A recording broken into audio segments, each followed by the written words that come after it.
Alright, here we have another Praxis crank. This one came originally on 2020 Specialized Roubaix.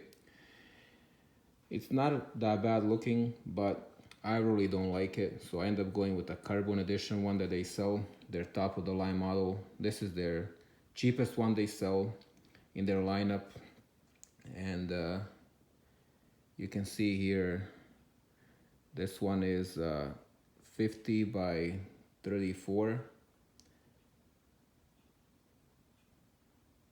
Yeah, camera is finally focusing. Very good, very good. Okay, and the arm, these lengths, whatever they're called, crank arms, 172.5 millimeters. Oh yeah.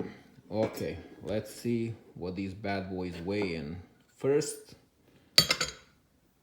this 225.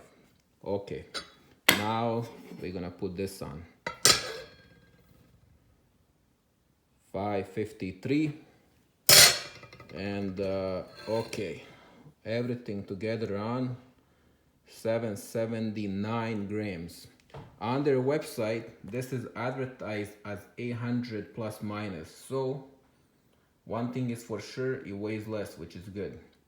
Anyways, for some of you guys that do own this type of crank set, whatever, now you can see yourself how much it weighs without taking it off and stuff like that.